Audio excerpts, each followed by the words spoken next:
pada ini ya. Semua karena kemurahan dari kata Tuhan. Terima kasih. Saat ini kita kami berterima kasih atas pelayanan yang dipercayakan kepada saya dari Mbak Ina. Sebelum kita mulai ibadah ini, mari terlebih dahulu kita mau berdoa.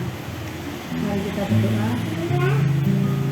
Bapa di surga, dalam nama Tuhan Yesus Kristus, kami ucap syukur terima kasih Tuhan buat pertolongan penyertaan-Mu, pemeliharaan Tuhan bagi kami semua Tuhan, atas pertanggungan umur yang memberikan bagi kami semua Tuhan.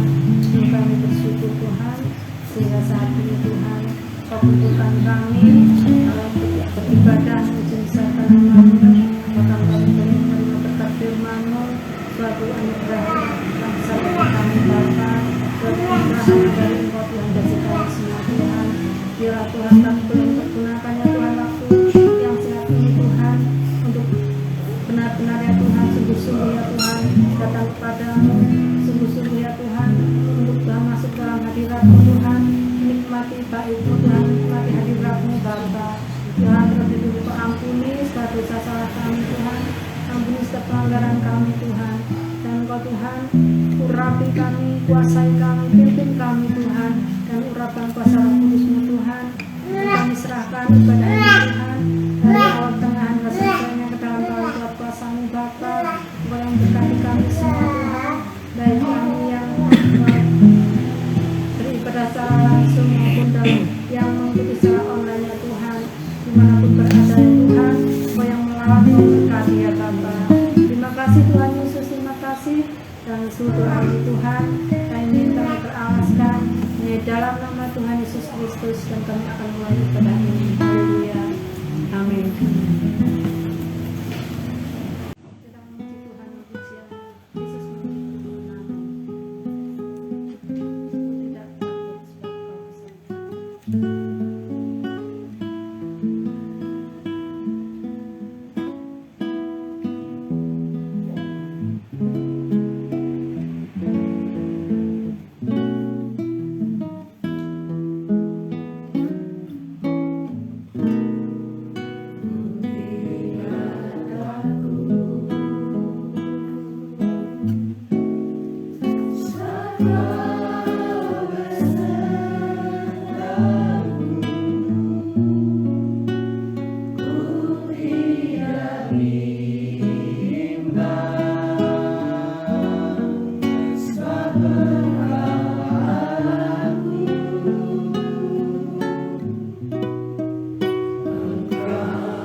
yang tinggi, dalam lembah yang curam, tak pernah ku ragukan janji-Mu Tuhan. Kau berfirman dan sembuhkan-Ku, Kau bersabda dan selamatkan-Ku. Tiada yang mustahil bagimu, Yesus, ku percaya padamu.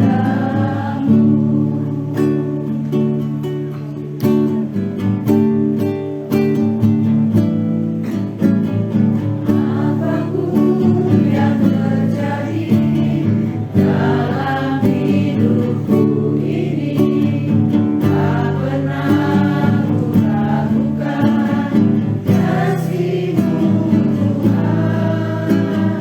Lewat gunung yang tinggi, dalam lembah yang curam, tak pernah ku ragukan janji-Mu Tuhan. Kau berfirman dan sembuhkan-Ku, Kau bersabda dan selamatkan-Ku. Tiada yang mustahil bagimu, Yesus, ku percaya padamu. Kau berfirman dan sembuhkan-Ku, Kau bersabda dan selamatkan-Ku. Tiada yang mustahil bagimu, Yesus, ku percaya padamu. Tiada yang mustahil bagimu, Yesus, ku percaya padamu. Yesus, ku percaya padamu.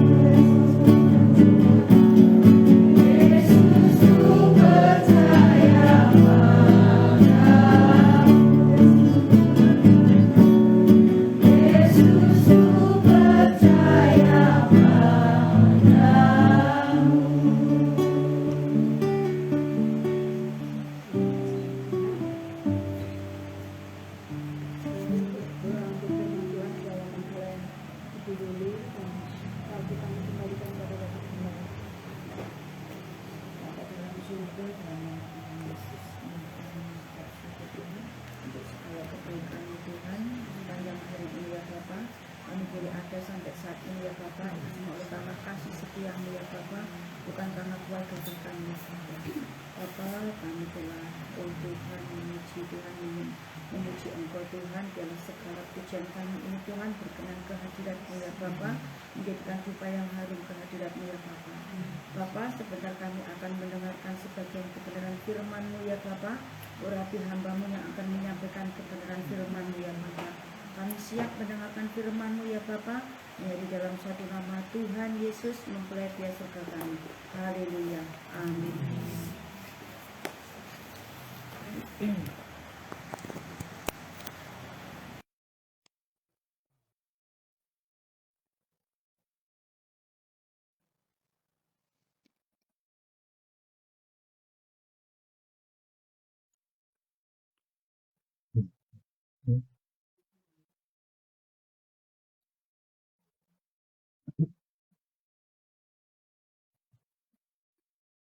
Selamat sore, Shalom Bapak Ibu Saudara Shalom. sekalian.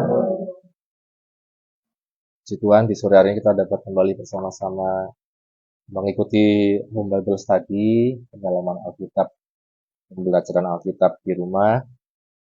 Dan kita bersyukur kepada Tuhan di tengah hujan ya yang cukup deras, tapi kita bisa bersama-sama hadir di tempat ini. Terima kasih untuk tuan rumah di tempat ini, Bu Tina, yang membuka pintu rumahnya untuk kita sekalian bisa bersama-sama belajar dari firman Tuhan. Dan mari Bapak Ibu, Saudara sekalian, kita akan melanjutkan pembelajaran kita dari surat Galatia. Galatia pasal yang kedua, mulai dari ayat 1 sampai 10. Galatia pasal 2 ayat 1 sampai 10.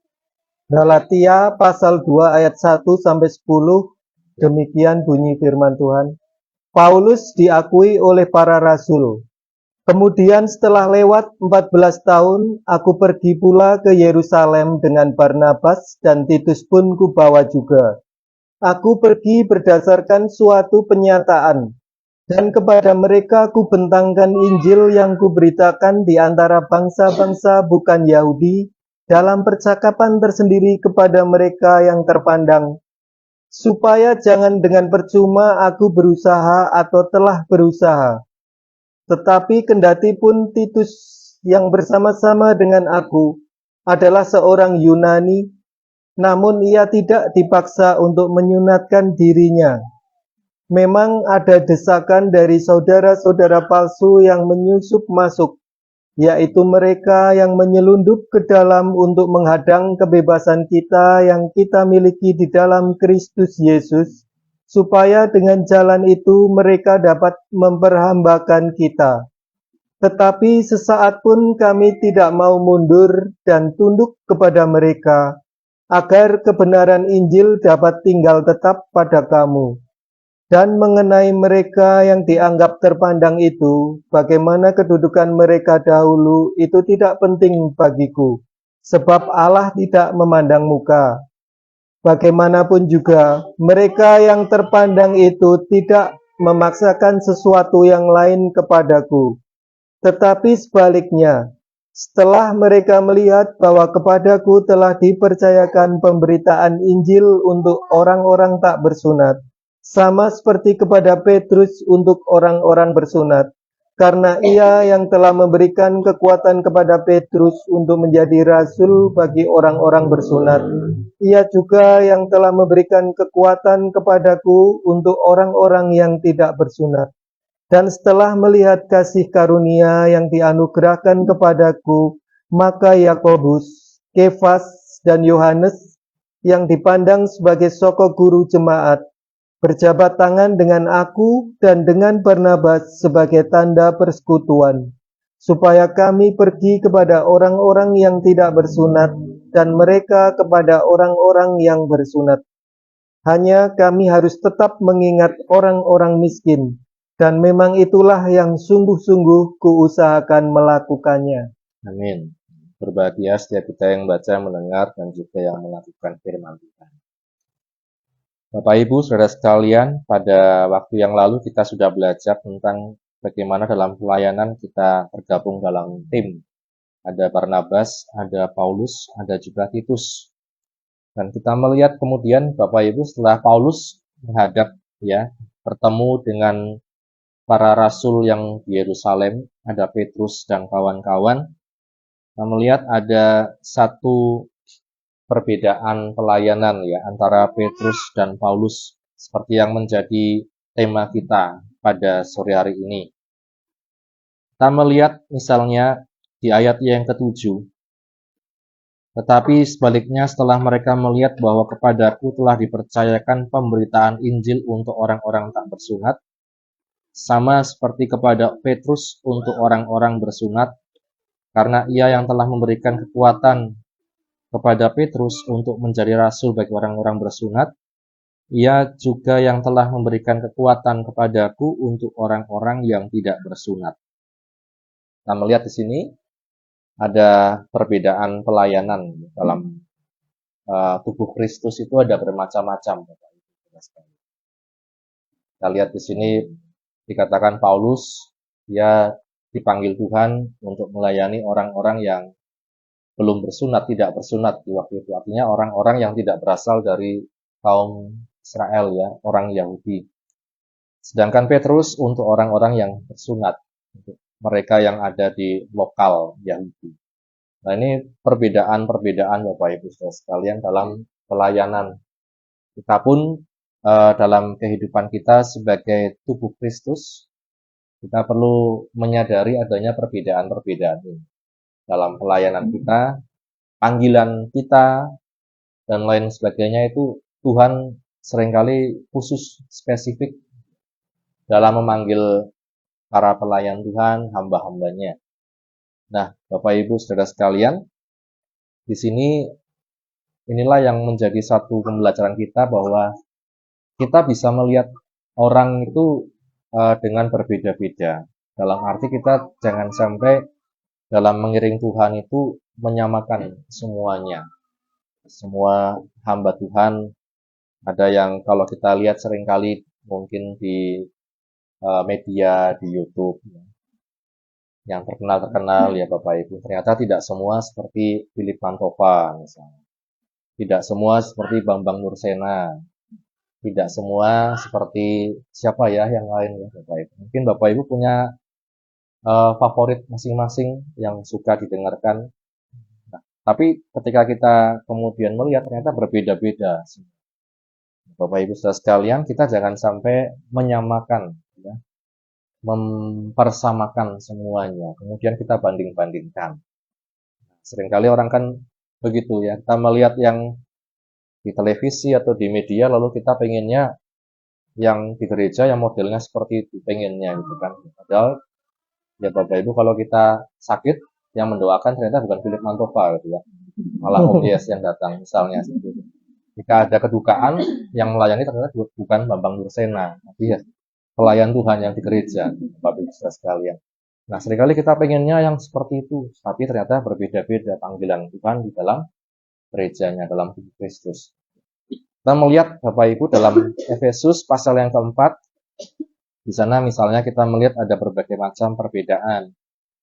Efesus pasal yang keempat, ayat yang ke-11 sampai ayat yang ke-15. Efesus pasal 4 ayat 11 sampai 15, demikian bunyi firman Tuhan. Dan ialah yang memberikan baik rasul-rasul maupun nabi-nabi, baik pemberita-pemberita Injil maupun gembala-gembala dan pengajar-pengajar, untuk memperlengkapi orang-orang kudus bagi pekerjaan pelayanan, bagi pembangunan tubuh Kristus, sampai kita semua telah mencapai kesatuan iman dan pengetahuan yang benar tentang anak Allah, kedewasaan penuh, dan tingkat pertumbuhan yang sesuai dengan kepenuhan Kristus, sehingga kita bukan lagi anak-anak yang diombang-ambingkan oleh rupa-rupa angin pengajaran, oleh permainan palsu manusia dalam kelicikan mereka yang menyesatkan, tetapi dengan teguh berpegang kepada kebenaran di dalam kasih, kita bertumbuh di dalam segala hal ke arah Dia, Kristus yang adalah kepala. Ya, sampai di sini kita melihat untuk gereja Tuhan, ya, kepada jemaat di Efesus, Rasul Paulus katakan, dan ialah Tuhanlah yang memberikan, setidaknya ada lima jabatan di sini ya. Pertama rasul-rasul, kedua nabi-nabi, ketiga pemberita Injil atau penginjil, keempat gembala, kelima pengajar. Lima ini kita melihat memperlengkapi gereja Tuhan. Syukur-syukur kalau di antara kelima ini semua ada di dalam gereja Tuhan, itu luar biasa. Nah, Bapak Ibu, kita melihat misalnya perbedaan-perbedaannya. Ya, orang seringkali menggambarkan kelima jabatan ini seperti 5 jari. 5 jari. Rasul itu seperti jempol, Bapak Ibu saudara sekalian, rasul-rasul. Ya, ini terkenalnya suka membuka ladang pelayanan baru. Kemana-mana panggilannya membuka ladang pelayanan baru, tidak tinggal di satu tempat, Bapak Ibu. Rasul-rasul. Sehingga dia terkenal ya, jempol ya, sip gitu ya. Nah, yang kedua nabi-nabi, Bapak Ibu saudara sekalian. Nabi-nabi ini mendengarkan suara Tuhan dan menyampaikan kepada orang-orang jemaat. Dan biasanya juga terkenal dengan kata-katanya, ya Bapak Ibu Saudara sekalian, menegur, kata-katanya tajam, dan lain sebagainya. Maka digambarkan seperti jari ini ya, Bapak Ibu, suka gini ya. Nah, ya, oh salah, ya, Bapak Ibu, nabi-nabi memang seperti itu ada, Bapak Ibu Saudara sekalian. Yang ketiga, penginjilan, pemberita Injil, Bapak Ibu. Ini kalau jari kita, jari tengah itu yang paling tinggi. Seringkali penginjil juga sangat terkenal biasanya. Penginjil-penginjil di mana-mana itu terkenal. Tapi dia yang melayani waktu KKR, ya, waktu banyak orang, ratusan ribu orang, dan lain sebagainya. Itu penginjil, Bapak Ibu. Dan di saat ini ya masih ada juga pelayanan seperti itu. Tapi kita melihat tentu saja, kalau kita lihat bukan yang dari satu gereja ke gereja lain, tetapi bagaimana dia mempertobatkan orang yang belum kenal Tuhan Yesus untuk mengenal Yesus atau penginjil. Yang keempat, Bapak Ibu, ini jari manis gembala. Gembala-gembala ini kalau Bapak Ibu sekalian, kalau latihan musik ini, salah satu yang paling lemah itu kalau anak main piano itu jari manis. Dia paling susah digerakkan biasanya, Bapak Ibu. Yang lain sudah bisa bergerak dengan bagus. Jari manis ini sangat susah. Artinya seringkali dia terlihat lemah, tetapi dia yang memperlengkapi juga gereja Tuhan. Dan seringkali ini juga menjadi lambang perkawinan, ya. Ada cincin di jari manis, Bapak Ibu sekalian. Bagaimana Tuhan dengan jemaatnya itu diikat dengan satu perjanjian. Nah, para gembala ini, Bapak Ibu, menjadi wakil Tuhan. Nah, yang kelima, Bapak Ibu, ini pengajar. Kelihatannya paling kecil, ya.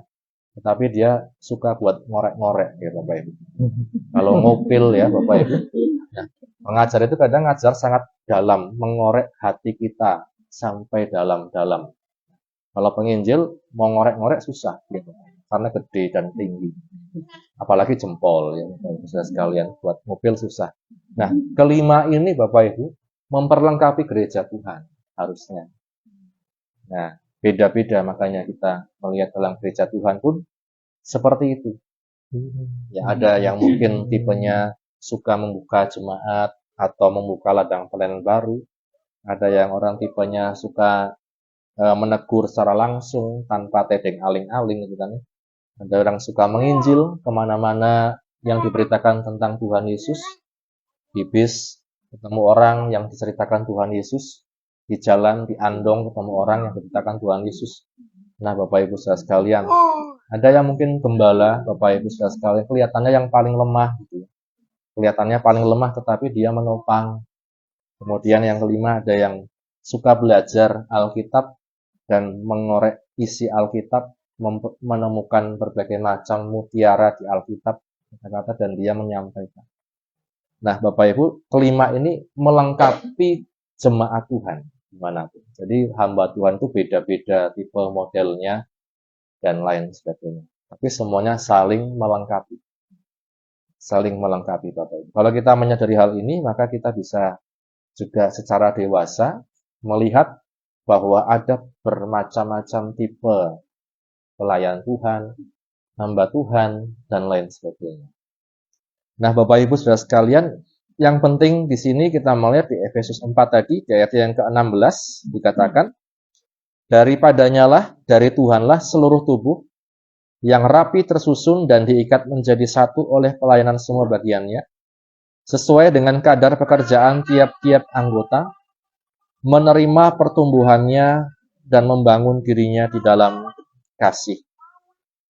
Intinya adalah bagaimana kita diperlengkapi Tuhan, kita menerima dikatakan pertumbuhan. Nah, siapapun hamba Tuhannya, Bapak Ibu saudara sekalian, yang menjadi pertanyaannya, apakah kita semakin bertumbuh di dalam Tuhan? Apakah kita semakin bertumbuh di dalam Tuhan? Ini yang menjadi pertanyaan. Dari mana pertumbuhan itu dikatakan? Daripadanya lah, dari Tuhan lah. Ya, makanya kita jangan sampai mendewakan hamba Tuhan siapapun. Jangan sampai mengkultuskan hamba Tuhan siapapun. Ya. Jadi maka kalau ketemu pendeta, gembalane, Bapak Ibu nggak usah sampai disembah-sembah, ya misalnya. Terus kemudian Bapak Ibu ngasih aqua, kemudian saya doakan minum, nah itu tidak perlu seperti itu, Bapak Ibu ya. Di kepercayaan lain mungkin kadang ada yang seperti itu sampai disembah-sembah, sampai wah mengerikan. Yang namanya hamba Tuhan Bapak Ibu masih manusia. Maka pertumbuhan itu dari mana? Dari Tuhan. Apapun yang menjadi pergumulan kita, siapa yang bisa menolong itu ya Tuhan. Hamba Tuhan itu ya hanya satu alat yang dipakai Tuhan. Kalau dia dipakai sebagai nabi, ya dia akan menyampaikan dengan jelas, dengan tajam suara Tuhan. Kalau dia dipakai sebagai penginjilan, ya dia akan sampaikan juga bagaimana keselamatan di dalam Tuhan Yesus. Kalau dia dipakai sebagai pengajar, ya dia akan kemudian menyampaikan apa yang dia pelajari, dia mendalami Alkitab, dan lain sebagainya. Nah, Bapak Ibu Saudara sekalian, mengapa ini penting? Karena di dalam jemaat Tuhan, dulu di Korintus misalnya kita pernah membaca juga ada permasalahan. Di 1 Korintus pasal yang ketiga, mulai dari ayat 1.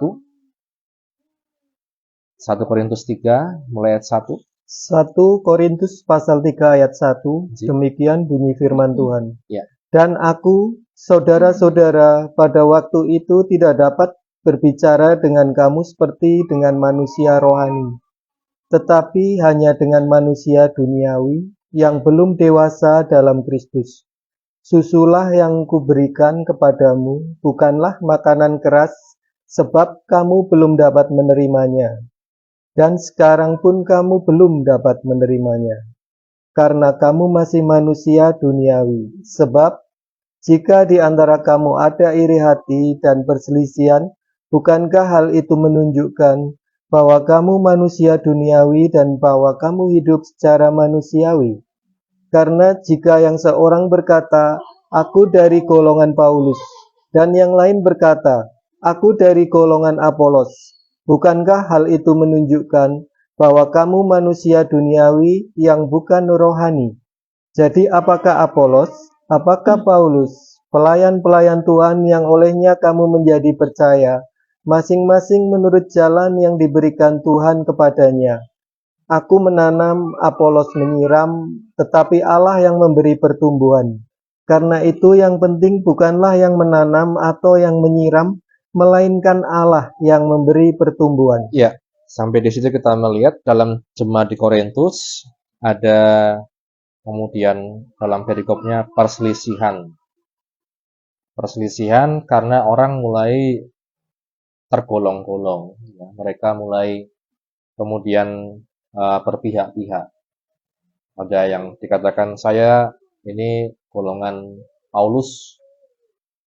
Kemudian yang satu dikatakan saya golongan Apolos. Kemudian terjadi apa? Iri hati dan perselisihan di antara mereka. Dan mereka menonjolkan masing-masing Bapak Ibu. Apolos dikenal apa ya Bapak Ibu Saudara sekalian, kalau melihat Alkitab, Apolos ini dikenal fasih berbicara.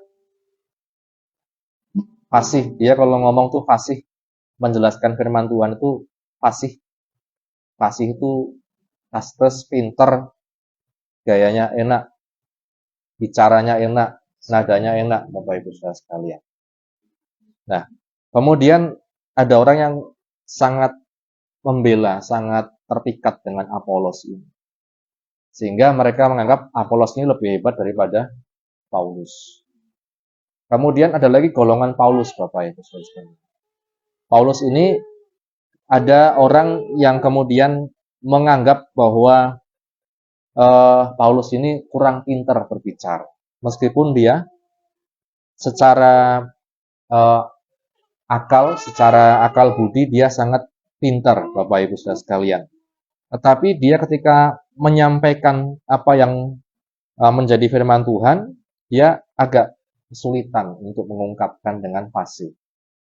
Nah, Bapak Ibu, dua pribadi ini bahkan dalam ada surat lain yang katakan ada lagi yang golongan Kefas, golongan Petrus, Bapak Ibu Saudara sekalian. Nah, mereka kemudian saling membela masing-masing. Saya suka dengan Apolos, orangnya pintar ngomongnya, orangnya luar biasa fasih, bisa menjelaskan. Ya. Sementara yang lain, saya golongannya Paulus, ya, dia rasul yang besar, dia hebat, dia sudah kemudian melewati berbagai macam penderitaan, gitu ya, sehingga terjadi perselisihan. Nah, kita baca satu lagi ya di 1 Korintus pasal 1 ayat 12. 1 Korintus pasal 1 ayat 12, demikian bunyi firman Tuhan. Yang aku maksudkan ialah bahwa kamu masing-masing berkata, aku dari golongan Paulus, atau aku dari golongan Apolos, atau aku dari golongan Kefas, atau aku dari golongan Kristus. Ya, kita melihat di sini Bapak Ibu, ternyata ada golongan Petrus, Kefas itu Petrus ya. Ada golongan Paulus, golongan Apolos, golongan Kefas, golongan Kristus. Ya. Bermacam-macam Bapak Ibu Saudara sekalian, membela masing-masing, punya kelebihan masing-masing. Tapi kita melihat Bapak Ibu, Paulus katakan apa? Jadi apakah Apolos, apakah Paulus, semua itu hanya pelayan-pelayan Tuhan, yang olehnya kamu menjadi percaya masing-masing menurut jalan yang diberikan Tuhan kepadanya. Menurut jalan yang diberikan Tuhan. Apapun Bapak Ibu, saudara sekalian, memang kita masih manusia yang kadang punya favorit masing-masing, gitu ya, favoritisme masing-masing. Tapi jangan sampai kita lupa tentang siapa yang memberi pertumbuhan dalam gereja. Bukan orang, bukan pribadi, tetapi Tuhan sendiri. Kadang kan kita begitu ya, kalau saya sebagai manusia, misalnya Bapak Ibu, kadang kalau melihat orang, wah kok bicaranya kurang lancar, gitu ya, tidak fasih berbicara. Kemudian mulai dalam hati ini bisa merendahkan. Wah kalau si A yang khotbah misalnya, wah saya kok merasa tidak dapat apa-apa gitu ya. Jangan sampai Bapak Ibu kita punya dalam hati ini mulai meremehkan. Karena yang disampaikan itu apa? Firman gitu. Kemudian yang satunya fasih berbicara dan lain sebagainya. Kemudian kita menganggap ini lebih dari yang lain. Nah, dalam gereja Tuhan kita belajar selalu ingat siapa yang memberi pertumbuhan dalam gereja Tuhan. Itu Tuhan sendiri. Tuhan sendiri. Manusia pasti ada kelemahannya. Manusia Bapak Ibu. Tapi kita melihat bagaimana dalam Tuhan kita melihat siapa yang memberi pertumbuhan. Ternyata Tuhan.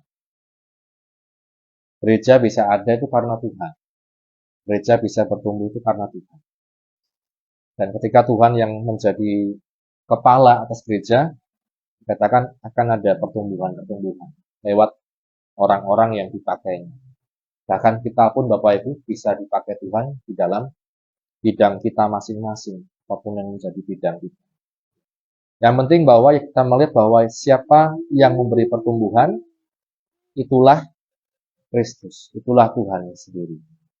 Itulah Tuhan yang memberi pertumbuhan. Kita melihat bahwa yang kedua, bahwa apa yang menjadi satu tolok ukur dalam kehidupan kita sekalian, Bapak Ibu, bahwa itu adalah tentang pertobatan. Ya. Bagaimana buahnya yang itu menjadi satu hal yang bisa dilihat. Firman Tuhan juga mengatakan Bapak Ibu, dari buahnya lah orang itu diukur. Dari buahnya lah kamu akan mengenal mereka. Matius pasal 7.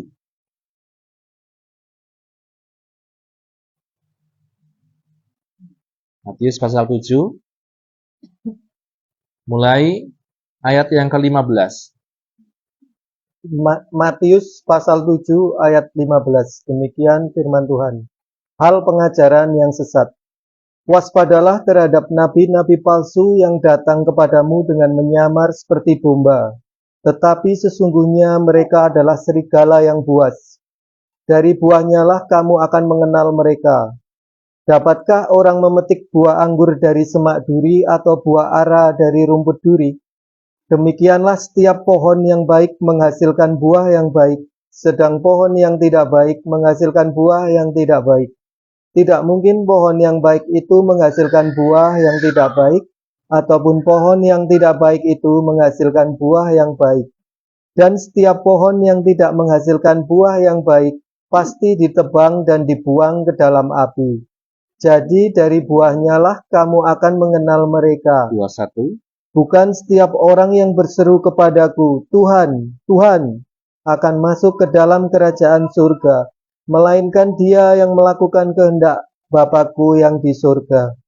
Pada hari terakhir banyak orang akan berseru kepadaku, Tuhan, Tuhan, bukankah kami bernubuat demi namamu dan mengusir setan demi namamu dan mengadakan banyak mujizat demi namamu juga?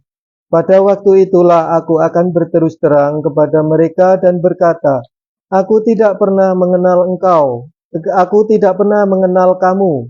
Enyahlah daripadaku, kamu sekalian pembuat kejahatan. Amin. Ya, kita melihat di sini Bapak Ibu Saudara sekalian, ayat-ayat ini seringkali ya kita pernah baca juga mungkin bahwa bukan setiap orang yang berseru kepadaku Tuhan Tuhan yang akan masuk ke kerajaanku, melainkan dia yang melakukan kehendak Bapakku yang di surga. Kalau kita lihat ayat atasnya, pada siapa ayat ini diberikan? Dikatakan kepada nabi-nabi palsu, pengajar-pengajar sesat, dan lain sebagainya, yang datang dengan menyamar sebagai domba, tetapi sesungguhnya adalah serigala yang buas. Bagaimana cara kita dikatakan melihat itu? Firman Tuhan katakan dari buahnya lah. Firman Tuhan ada berbagai macam buah ya. Ada buah pertobatan. Setelah dia bertobat, dibaptis, apakah menghasilkan sesuatu yang baik? Yang kedua, dari buah juga buah roh kita melihat apakah ada kasih, sukacita, damai sejahtera, kesabaran, kebaikan dari kehidupannya. Firman Tuhan katakan dari buahnya lah kita bisa melihat, memperhatikan. Jadi bukan dari kepandaiannya bicara, bukan dari kefasihannya bicara, bukan dari pesonanya Bapak Ibu, tetapi justru dari buahnya lah. Apakah dia menghasilkan buah yang baik? Ini yang tidak mudah di dalam kehidupan para anak Tuhan, pelayan Tuhan, hamba Tuhan. Firman Tuhan katakan yang dilihat itu buah. Dari buahnya lah, ya bukan dari kefasihan kita bicara, bukan sekedar dari pengetahuan kita tentang Alkitab, bukan sekedar tentang pesona di luar, tetapi dari buah yang dihasilkan dari kehidupan kita. Apakah kita dikatakan menghasilkan buah? Melakukan kehendak Bapakku yang di surga. Ini yang diinginkan Tuhan dalam kehidupan kita. Pada hari terakhir banyak orang berseru, Tuhan, Tuhan, bukankah kami bernubuat demi namamu, mengusir setan demi namamu, dan mengadakan banyak mujizat demi namamu? Pada waktu itulah akan berterus terang dan berkata, aku tidak pernah mengenal kamu, enyahlah daripadaku kamu sekalian pembuat kejahatan. Mengenal di sini bukan berarti mengetahui. Kalau kita pikir Tuhan tidak mungkin tidak mengenal orang-orang. Tapi mengenal di sini punya satu arti yang dalam. Mengenal dalam arti menikmati buah dari kehidupan kita. Apakah Tuhan menikmati buah dari kehidupan kita, Bapak? Ada perubahan, ada pertobatan, ada kasih, dan lain sebagainya. Yang dulu susah mengampuni, misalnya sekarang bisa mengampuni, itu buah. Yang dulu sedikit-sedikit marah gitu ya, sekarang bisa lebih sabar, itu buah. Nah, itu buah yang dikatakan bisa dinikmati oleh orang-orang juga di sekitar kita. Ada perubahan. Ada perubahan. Nah, yang ketiga, Bapak Ibu Saudara sekalian, kita melihat dalam kehidupan para pelayan Tuhan, hamba-hamba Tuhan, kita melihat juga dalam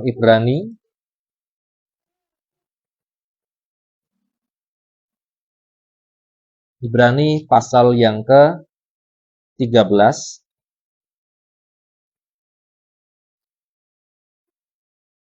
Ibrani pasal 13. Kita melihat di sana ada nasihat Tuhan juga. Ayat yang ke-7. Ibrani pasal 13 ayat 7, demikian bunyi firman Tuhan. Ingatlah akan pemimpin-pemimpin kamu yang telah menyampaikan firman Allah kepadamu. Perhatikanlah akhir hidup mereka dan contohlah iman mereka. Iya. Ini Bapak Ibu Saudara sekalian, ternyata firman Tuhan katakan ada rentang waktu yang terbatas dari para hamba Tuhan, pelayan Tuhan, orang-orang yang dipakai Tuhan. Firman Tuhan katakan dalam rentang waktu yang terbatas itu, ingatlah akan pemimpin-pemimpin kamu yang telah menyampaikan firman Allah kepadamu. Nasihatnya apalagi? Perhatikanlah akhir hidup mereka, contohlah iman mereka.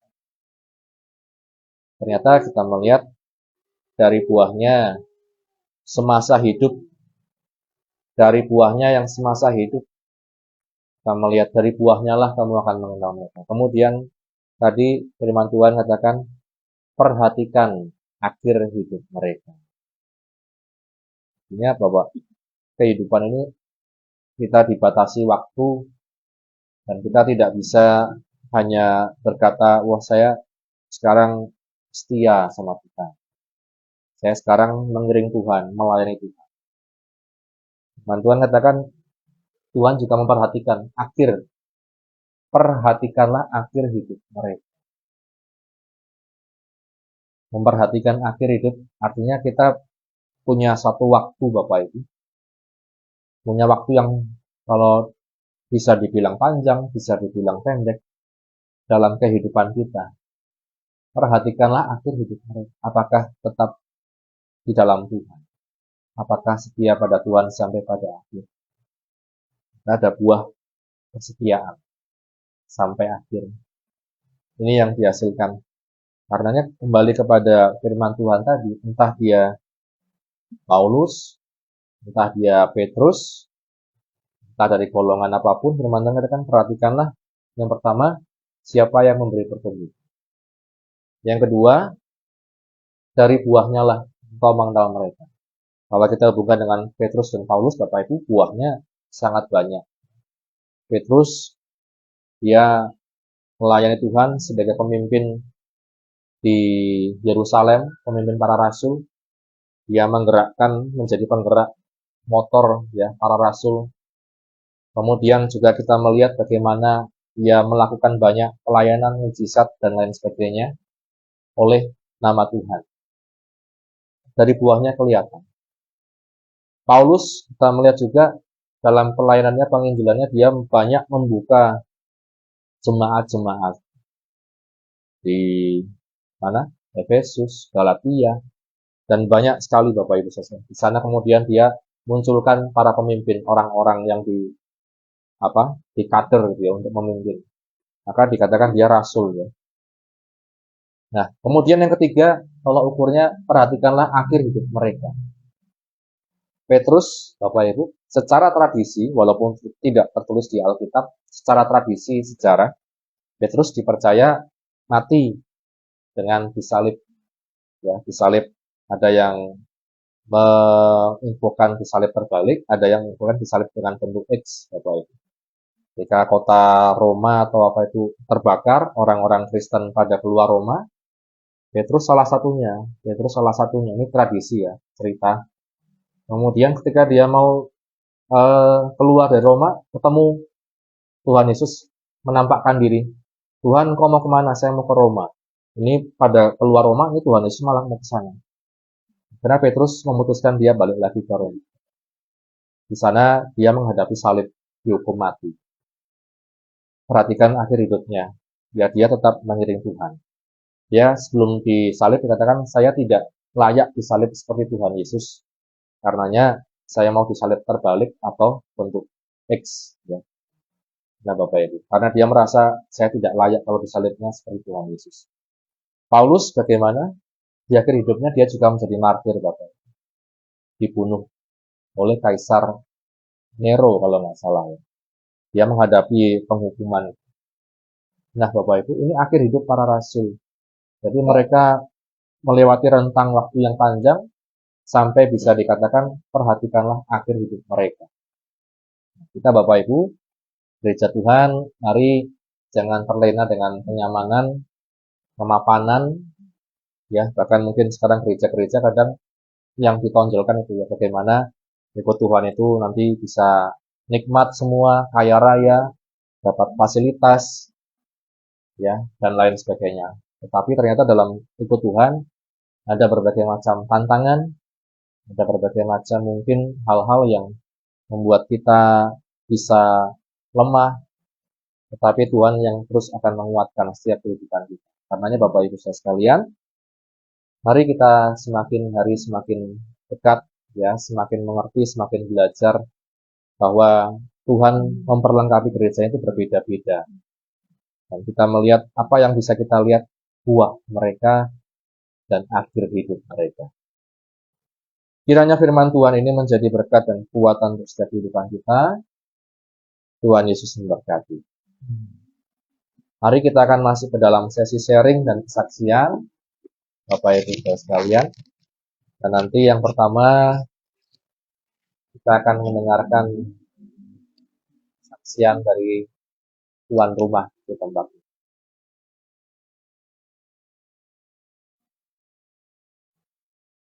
Shalom, Shalom. Pak Gembala, Ibu Gembala, Bu Penasihat, dan Bapak Ibu semua.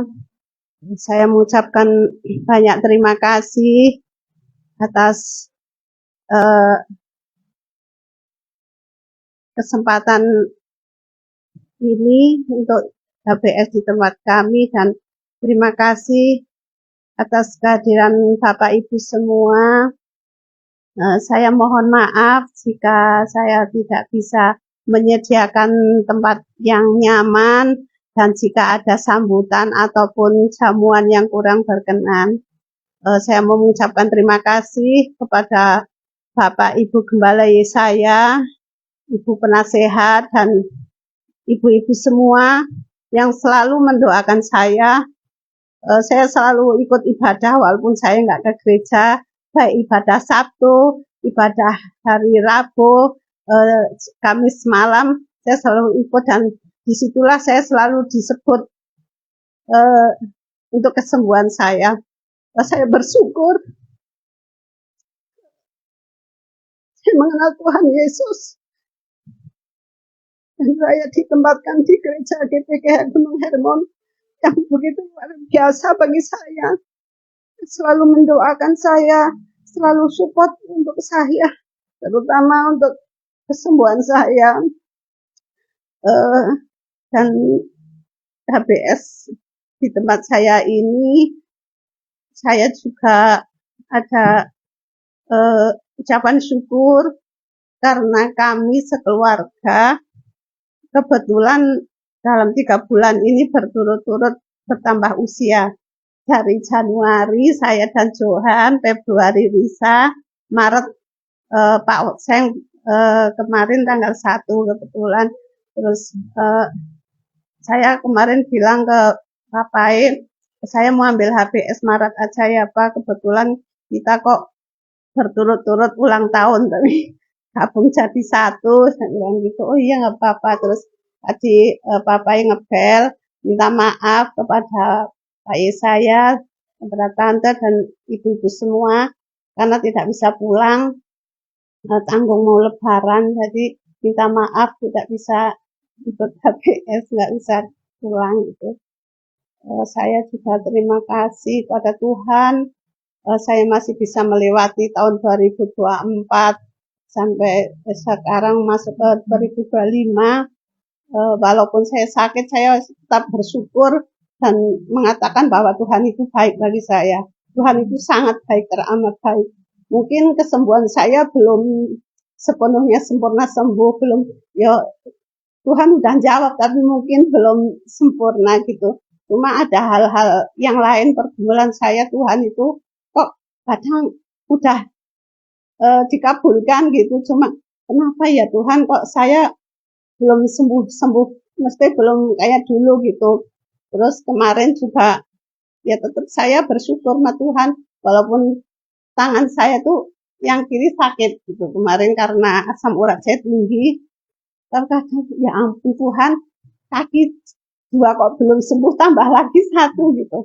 Kemarin saya ke dokter Herman, saya konsultasi lagi, dokter maaf saya ini tangan kiri mau konsultasi kok saya sakit pegal, tapi saya ada hasil lab itu. Oh ya Bu, terus dah itu hasil lab, wah ini tinggi sekali asam uratnya, ini kita kasih obat asam urat aja.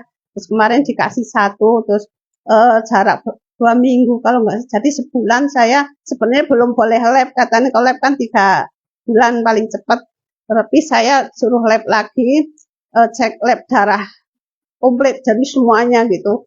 Nah waktu itu saya dalam 1 minggu saya sampai bisa turun 2 kilo lebih, karena saya makan nggak gorengan, nggak, pokoknya saya harus makan godokan, semua godok gitu.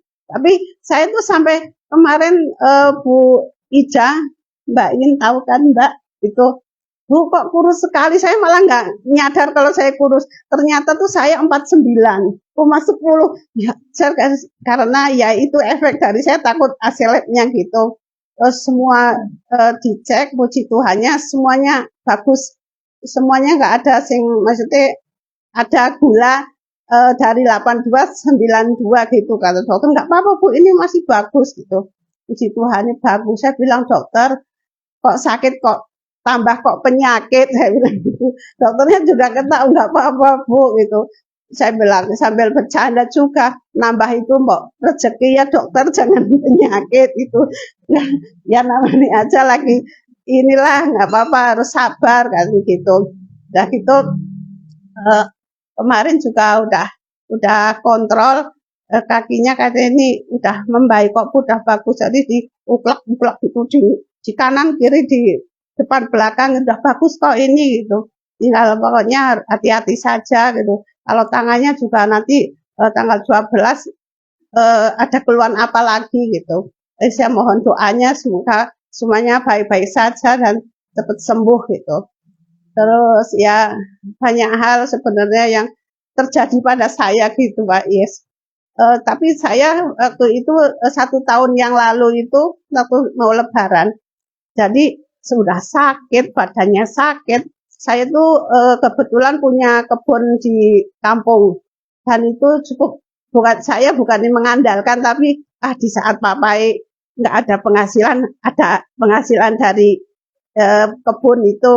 Nah itu ditanemin salak 700 pohon, dan itu udah tinggal mau panen, itu 2 minggu lagi panen. Kan sengolah keponakan saya bilang, wah ini habis lebaran cair lek, kata gitu. Saya bilang wah iya, makanya kita tuh nggak boleh bangga dengan apa yang kita punya gitu. Udah gitu baru ngomong 1 minggu ngomong itu longsor, habis semua 700 pohon itu, udah tinggal panen. Itu kalau panen itu bukannya lagi sombong, maaf gitu, bisa 7 kintal sampai 8 kintal itu satu tempat. Itu saya bilang aduh ya puji Tuhan. Maksudnya kadang gini, papai sepi ada yang lain gitu, pikir gitu ya. Nah itulah, kita tidak boleh mengandalkan apa yang kita punya, nggak boleh mengandalkan manusia, kita harus mengandalkan Tuhan. Jadi saya tuh sempat nangis gitu Pak, soalnya ya mereka juga nggak pada berani ngebel saya gitu. Ngebelnya setelah 3 hari gitu, mungkin saya mau ke sana kan gitu. Belik aja, jangan ojo kaget gitu, kenapa gini. Ya nggak apa-apa, saya bilang nggak apa-apa gitu. Tapi begitu saya kan ke waktu Malang, saya lihat saya lemes gitu, begini gitu.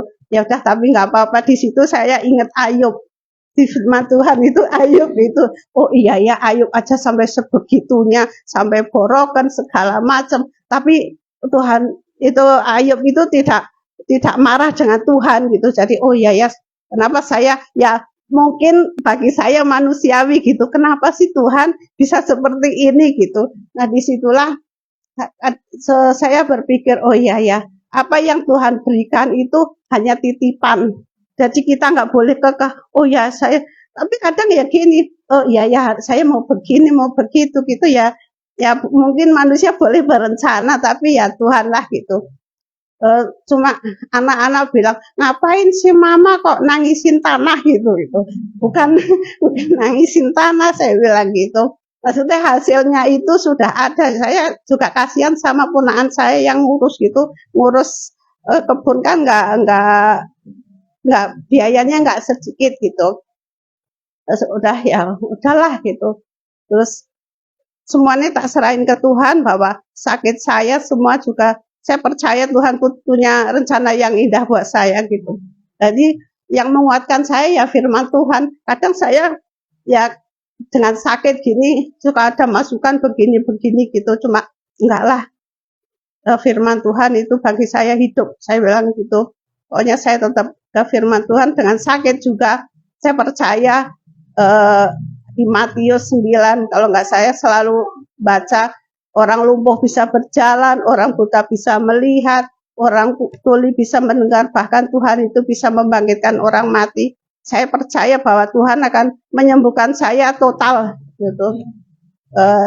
Sekian dari saya, cuma saya mohon doanya agar kami saya tetap kuat, tetap apa ya, tetap dekat dengan Tuhan, tidak goyah, tidak bimbang. Kadang ya ada maksudnya hal-hal sing ya orang-orang beginilah begitu, tapi enggak lah, saya punya Tuhan Yesus yang baik, yang hidup, yang dahsyatlah pertolongannya itu bagi saya luar biasa gitu. Saya rasa cukup sekian. Saya mohon doanya Pak Yes agar kami selalu dikuatkan. Pokoknya iman kami selalu kuat gitu. Jangan maksudnya ada penyusup-penyusup yang masuk yang kiranya membuat kita lemah gitu. Dan juga minta doanya agar Pak Okseng dipulihkan kembali seperti dulu. Saya lihat Pak Tarigan kemarin, ya saya bersyukur ya Tuhan, Pak Tarigan sudah berangkat ke gereja luar biasa. Kapan ya Tuhan mau menjamah papai, saya bilang gitu, kapan mau dijamah gitu. Sama mohon, sama juga mau tanya, kalau perjamuan kudus mohon maaf Pak Yes, papai belum mau gitu. Karena saya bilang, Pak kenapa nggak mau perjamuan kudus? Saya belum dibaptis katanya. Kalau orang belum dibaptis tuh nggak boleh ikut perjamuan kudus. Karena enggak juga loh Pak, saya bilang gitu. Ya kalau saya enggak, soalnya pernah dengar seperti itu gitu. Oh ya udah, saya mohon pencerahan dari Bapak Isaya itu kalau tentang baptis, belum baptis tuh boleh apa enggak gitu. Terus sama kemarin saya dengar di kesaksian waktu ibadah di Mbak Arni tentang tumpang tangan. Saya mau tanya Pak Yes itu, soalnya saya kan kebiasaan tumpang tangan. Jadi kalau doa untuk anak-anak justru saya pakai foto. Jadi ada foto Risa, foto Johan, foto Papai. Jadi saya tak tumpang tangan satu-satu tiap doa. Terus kayak kemarin Risa 2 minggu yang lalu kan pulang kerja tiba-tiba sakit telinga, dia bilang, "Mama kok tuh sakit begini-gini gitu." Saya bilang, "Ya udah kamu minta tolong Koko suruh nganterin ke THT." "Ah enggak dulu lah gitu." Saya bilang, "Enggak itu takutnya ada apa-apa." "Enggak," gitu. Terus saya bilang, Ca, yang sakit mana Nduk gitu, di foto, saya bilang gitu, di foto nanti fotonya kirim ke mama gitu. Ya saya jadi doa pakai foto di HP itu Pak Yes itu saya tumpang tangan. Gimana menurut Pak Yes, mohon maksudnya saya lebay apa enggak gitu. Jadi saya selalu tumpang tangan apapun. Jadi sampai bosnya Johan namanya gitu tak tulis tumpang tangan sampai kemarin kebetulan dia juga ada tempat yang baru lah gitu di situ dia. Saya bilang, siapa bos kamu ini mah tumpang tangan sampai Risa bosnya atasannya gitu. Kadang sok ma ini loh saya gini-gini bos atasannya bosnya sih enggak. Ya udah namanya siapa tak tumpang tangan saya tulis gitu. Ayes mohon pencerahannya lah buat saya takut salah gitu. Terima kasih dari saya. Mohon maaf ini terlalu panjang jadi curhat. Terima kasih, Tuhan berkati. Terima kasih Ya. Tina untuk kesaksiannya. Ya, kita nanti doakan untuk keluarga Tina dan Pak Okseng dan berulang tahun dalam 3 bulan ini Tuhan memberikan selalu kekuatan, kesehatan, khusus untuk Betina juga dalam terapi dan semua sakitnya Tuhan tolong. Juga ya segala sesuatu yang Tuhan izinkan terjadi ya ada maksud Tuhan pastinya, termasuk 7 kuintal itu ya, kita salah. 7 kuintal itu berarti 700 kilo, luar biasa. Nah semua, kalau alam sudah berbicara yang tidak ada yang bisa andalkan, kita hanya mengandalkan Tuhan. Dan juga tentang perjamuan kudus, Bapak Ibu Saudara sekalian, memang tiap gereja itu kadang berbeda-beda. Ada gereja yang anak-anak tidak boleh, kalau dia belum mengerti tentang korban Kristus, tentang keselamatan dalam Tuhan Yesus, itu tidak diizinkan. Ada seperti itu. Tapi kita di gereja Pantekosta itu makanya kita boleh semua, termasuk anak-anak, kalau hari Minggu kan bisa terima perjamuan khusus. Kita percaya tubuh dan darah Kristus itu bagi semuanya, korban Kristus. Maka kalau dalam kita gereja Pantekosta itu boleh, ya. Bahkan mereka yang belum dibaptis juga bisa menerima. Mungkin di gereja lain mungkin ada yang tidak boleh, seperti itu, harus baptis, harus CD, dan lain sebagainya. Nah ini Bapak Ibu, maka berbeda-beda Bapak Ibu. Tapi kita titik tolaknya itu bahwa anugerah Tuhan berlaku untuk semua. Nah maka anak-anak, bahkan mereka yang belum dibaptis pun, mereka diberi kesempatan untuk menerima perjamuan kudus. Nah, Bapak Ibu. Nah kemudian yang kedua tentang tumpang tangan itu ya. Kalau kita melihat dalam firman Tuhan, secara prinsip itu tidak apa-apa maksudnya. Ketika Hizkia di dalam firman Tuhan, dia menghadapi tantangan dari Sanherib, jadi di Yesaya pasal 37 itu, dia menerima surat ancaman dari Sanherib, Bapak Ibu sekalian. Kemudian apa yang Hizkia lakukan di sana di Yesaya 37 ayat yang ke-14, Hizkia menerima surat itu dari tangan para utusan lalu membacanya, kemudian pergilah ia ke rumah Tuhan dan membentangkan surat itu di hadapan Tuhan. Hizkia berdoa di hadapan Tuhan. Jadi Hizkia ini dia terima surat ancaman, dia ambil suratnya, ketika dia berdoa dia bentangkan di situ di hadapan Tuhan. Ini berbicara tentang teknis ya, kalau bahasa sekarang teknis atau cara. Kalau memang itu yang membuat kita bisa lebih sungguh-sungguh terkoneksi sama Tuhan, ya tidak masalah melakukan itu. Misalnya tadi tentang tumpang tangan, ada fotonya kita tumpang tangan, ya memang rasanya lebih mantap ya kita melihat tumpang tangan. Itu tidak masalah. Nah, kita yang mungkin tidak melihat pun tidak masalah Bapak, yang tidak tumpang tangan, asalkan apa? Iman kita, tujuan doa kita tuh hanya kepada Tuhan. Hanya kepada Tuhan, bukan kepada yang lain. Teknis, itu bicara tentang teknis, bicara tentang cara. Hizkia, katakan dia terima surat ancaman, dia bentangkan di hadapan Tuhan, lalu dia berdoa. Ada juga teman saya, misalnya dia berdoa untuk Indonesia. Dia berdoa untuk Indonesia, caranya bagaimana? Salah satunya pakai bendera Indonesia. Ketika dia berdoa, dia tumpang tangan bendera itu, dia tangisi bendera itu. Itu bicara tentang teknis. Kalau kita berdoa kan seringkali tanpa seperti itu ya, kita langsung kepada Tuhan. Tapi kalau memang itu membuat kita lebih terfokus, ya sungguh-sungguh ya tidak masalah. Yang penting tadi ya, tujuan doa kita kepada siapa, iman kita kepada siapa. Bukan kepada yang lain, tapi kepada Tuhan. Jadi semoga ini membuat damai sejahtera. Ya. Tidak usah merasa terlalu terganggu dengan hal-hal seperti itu. Ya mungkin begitu Bapak Ibu Saudara sekalian. Ada lagi yang ingin melanjutkan? Silakan.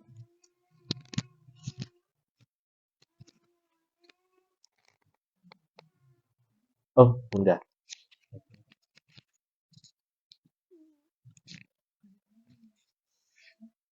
Shalom, selamat sore. Terima kasih waktunya. Ada yang ingin saya tanyakan sehubungan dengan firman, berapa kali firman ya itu tentang sunat itu. Nah, Sunatullah. ya. Nah, yang saya tanyakan, yang disunat itu kan laki-laki ya. Abraham laki-laki, berarti yang bisa masuk ke kerajaan surga itu kalau yang disunat itu laki-laki berarti hanya laki-laki. Itu di perjanjian lama ya. Kalau perjanjian baru kan sudah diperbarui yang disunat hatinya, bukan itu. Hanya saja yang saya tanyakan itu. Terus kalau perempuan itu bagaimana itu waktu itu? Kok tidak disunat, seakan-akan perempuan itu sebagai umat kedua, ada nomor satu laki-laki, terus yang kedua itu perempuan. Dan saya juga membaca di beberapa kitab itu seakan-akan perempuan itu memang tidak sama kedudukannya dengan laki-laki, dengan kaum pria kalau di dalam Alkitab. Seperti kalau perang sebagai barang-barang yang dijarah itu termasuk, yang disita itu termasuk perempuan juga. Jadi seakan-akan perempuan itu sebagai barang begitu, atau umat kedua atau apalah istilahnya gitu. Itu yang pertama. Yang kedua, jadi Mbak Tina menanyakan tentang tumpang tangan, saya jadi ingat ada seorang teman yang menawarkan kepada saya minyak urapan. Minyak urapan itu, tapi saya menjawabnya karena saya ya memang ceplas-ceplos, jadi saya jawabnya dengan ceplas-ceplos itu.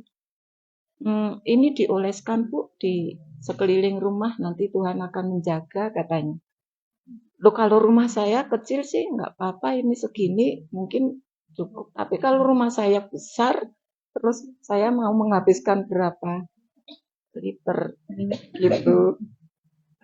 Saya itu menjawabnya ya dengan ceplas-ceplos, dengan bercanda gitu. Jadi saya ingatlah jangan-jangan saya salah ngomong begitu. Terima kasih. Itu bagaimana dengan memang benar minyak urapan itu bisa difungsikan seperti itu, atau minyak urapan dalam arti bukan arti rupiah, melainkan dalam arti tafsir atau apa begitu, seperti halnya pewangian, mur, kanurti, kupur, kemenyan, itu kan bisa diartikan rupiah, bisa juga diartikan secara rohani. Terima kasih.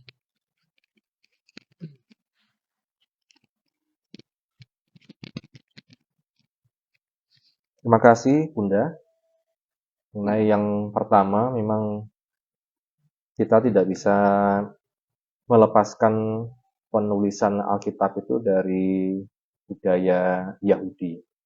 Karena memang Alkitab kita melihat itu memang dari budaya sana. Ketika ketika itu baru ditulis dan lain sebagainya, itu yang pertama dengan bahasa Yahudi Perjanjian Lama, yang kedua dari bahasa Yunani. Dan kita tidak bisa lepas dari yang namanya adat istiadat Yahudi di waktu itu. Dan salah satunya yang paling menonjol adalah kalau bahasa orang itu patriarki. Patriarki itu garis keturunan laki-laki yang sangat ditonjolkan. Maka sangat jarang kita melihat nama perempuan. Misalnya kalau kita belajar dari kitab Kejadian ya, di hari Rabu, maaf kemarin tidak ada ya Bapak Ibu karena baru perjalanan dari Purwokerto. Memang hanya dituliskan Adam kemudian melahirkan anak-anak lelaki dan perempuan. Anak perempuannya siapa tidak disebutkan. Tapi anak laki-lakinya siapa disebutkan. Kain, Habel, satunya siapa? Set. Kain, Habel, Set. Yang perempuan siapa kita tidak tahu. Itu bicara tentang budaya, adat istiadat, patriarki yang sangat kental di orang Israel, orang Yahudi di masa itu.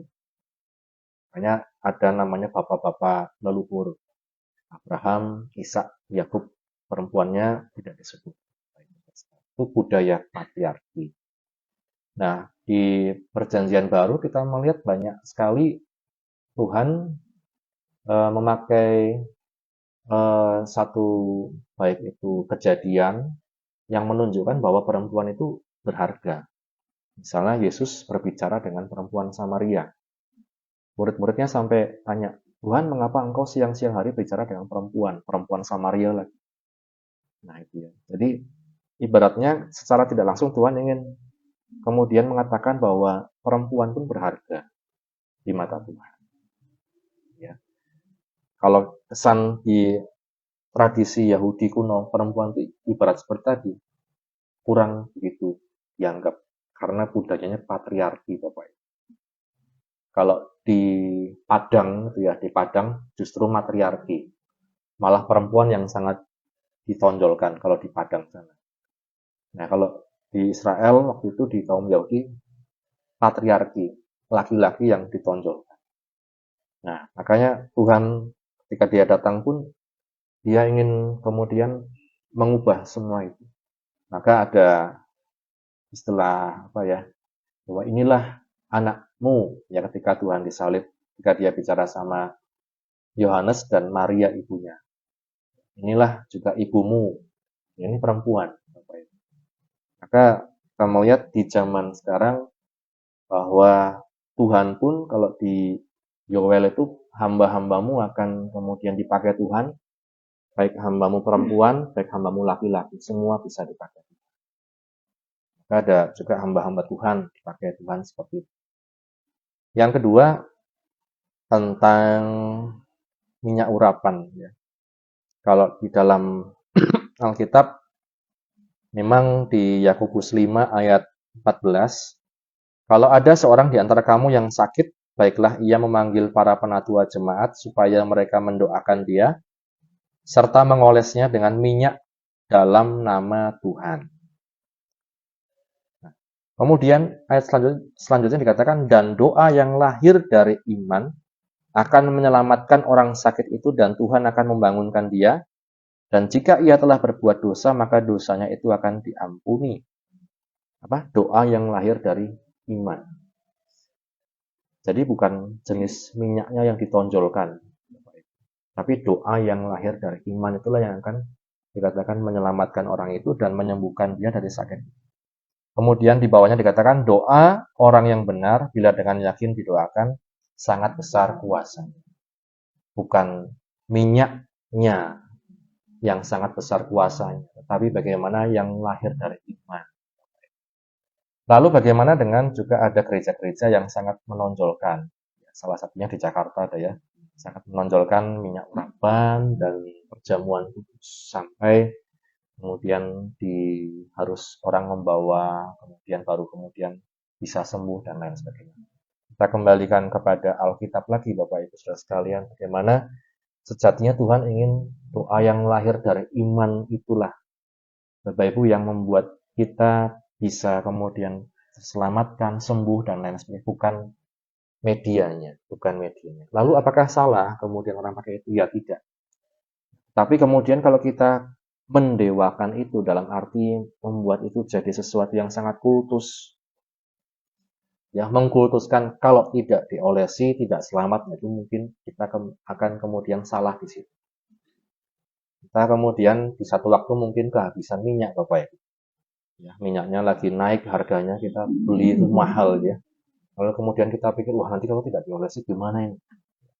Lalu kita kemudian membuat berbagai macam cara sehingga mengadakan minyak itu. Nah itu kemudian kita agak menyimpang sedikit. Bukan minyaknya yang menyelamatkan, tapi justru iman di dalam Yesus itu yang menyelamatkan.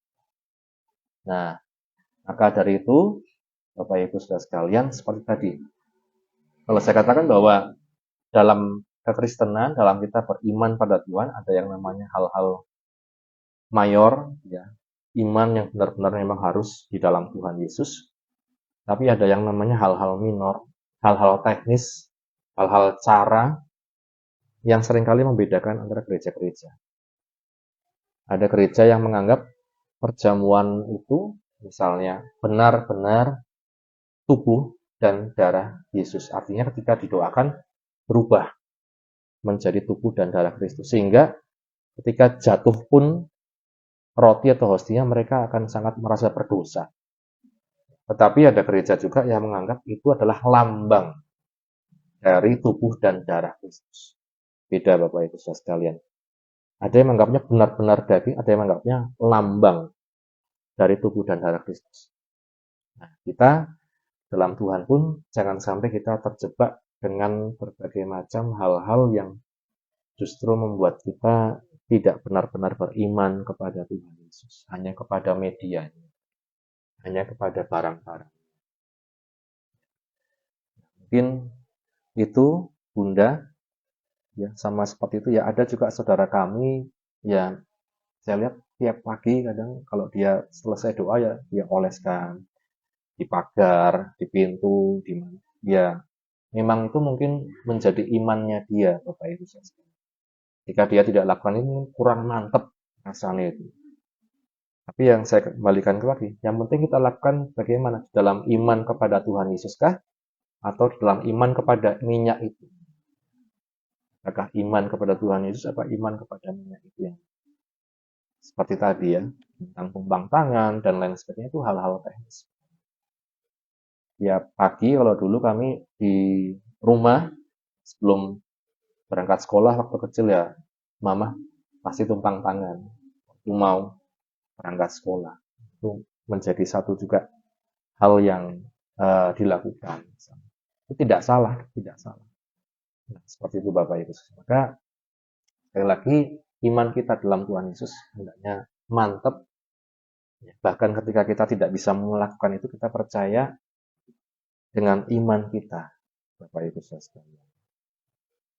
Semoga sedikit menjawab ya, apa yang Bunda resahkan menjadi keresahan Bunda. Kadang hal-hal teknis itu menjadi keresahan Bapak Ibu. Lihat orang lain dikit-dikit oles minyak, ya. Kita resah. Saya kok enggak ya? Resah. Iman kita agak tergoncang itu. Wah, saya harus cari minyak ini. Kan ada orang ekstrim harus pesan minyak zaitun dari Israel. Lagi seperti itu. Sehingga dianggap minyak zaitun lebih berkhasiat daripada minyak lengo lentik ya atau lengo lain ya. Kalau kita tidak bisa dapat minyak zaitun dari Israel bagaimana misalnya? Apakah diganti minyak telon ya, cap my baby apakah sama gitu?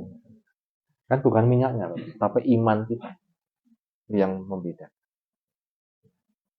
Semoga ini meredakan keresahan-keresahan kita yang lain juga dan kiranya ini menjadi berkat di kehidupan kita. Mungkin demikian untuk sharing kita di sore hari ini Bapak Ibu. Mengingat waktu juga dan kita akan sama-sama berdoa syafaat untuk sore hari ini. Untuk pokok-pokok doa yang sudah tadi kita doakan. Dan kita juga doakan untuk ayah dari Mbak Ayu ya. Namanya siapa ya? Bu Siong ya.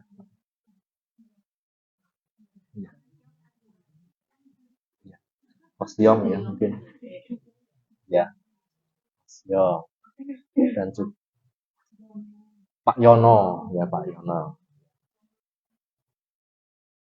oh iya Pak Yono yang mungkin masih sakit juga kemarin juga dan juga Pak Hokseng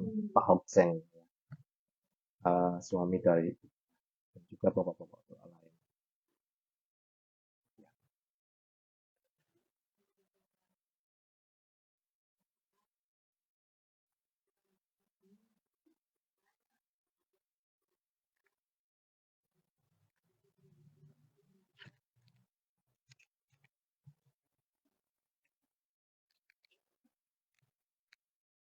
Ketika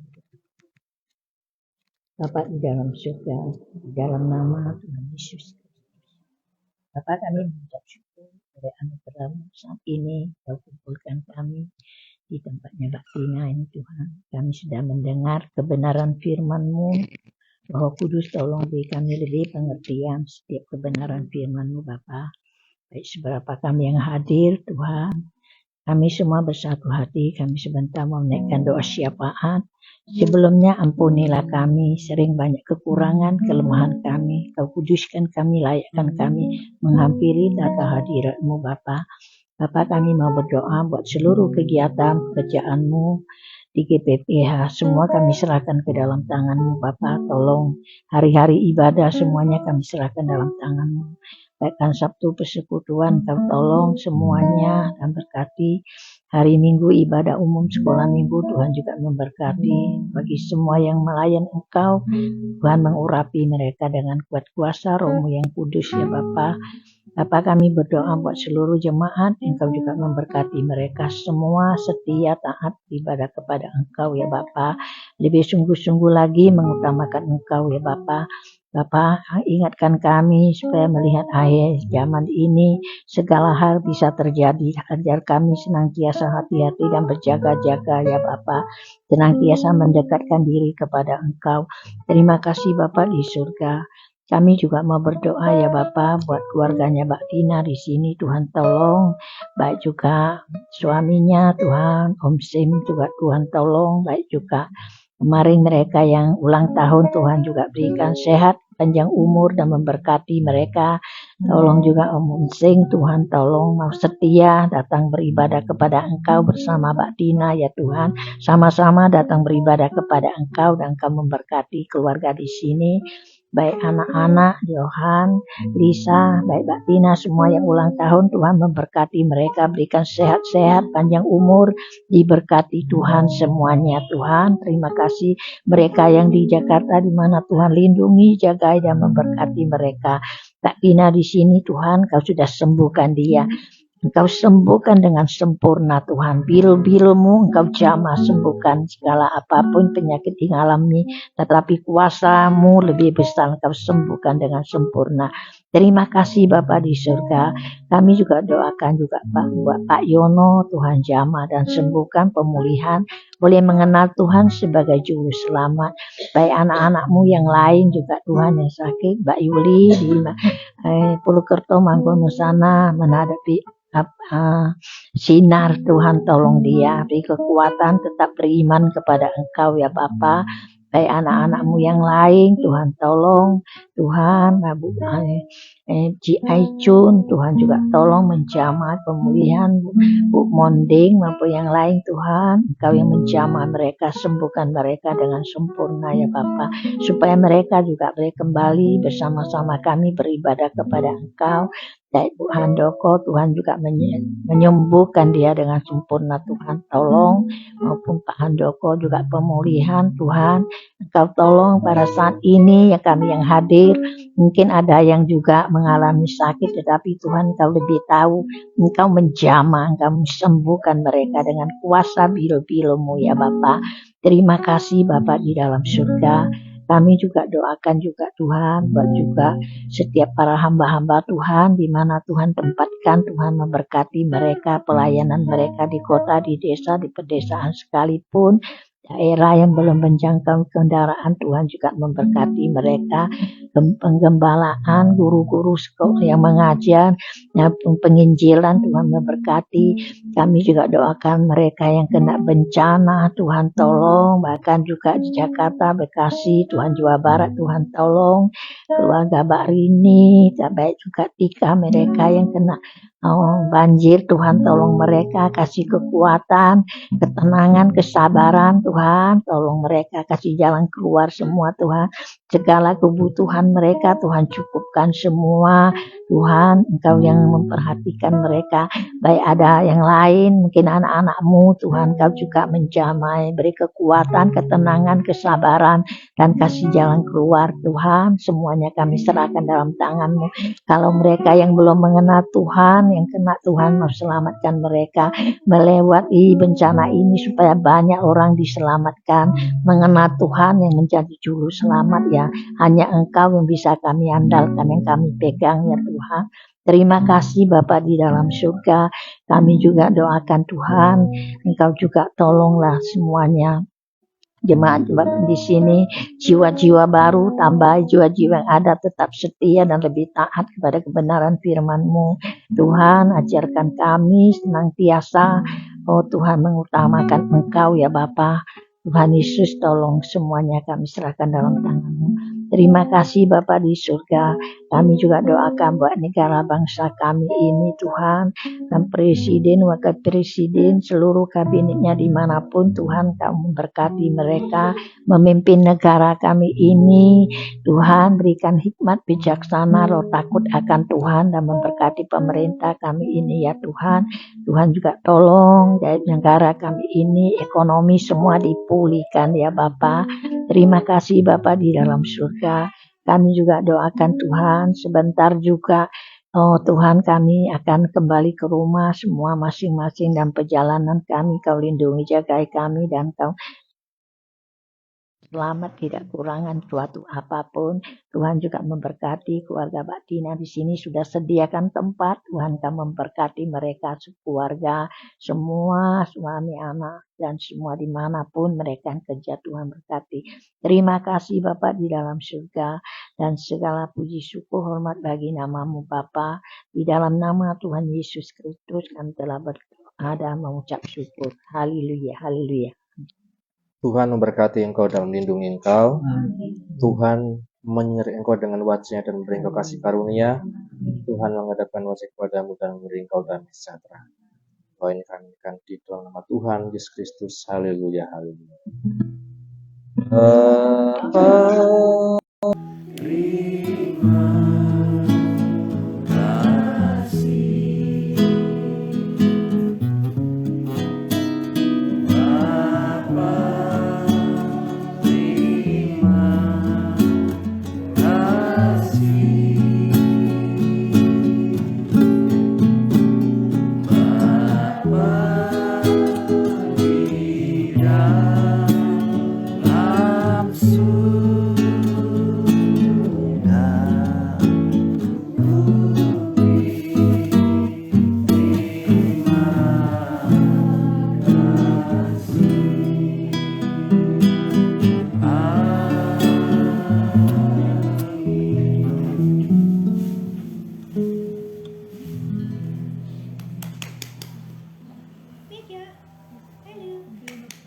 Berkat yang sudah disediakan sama Ibu Eri.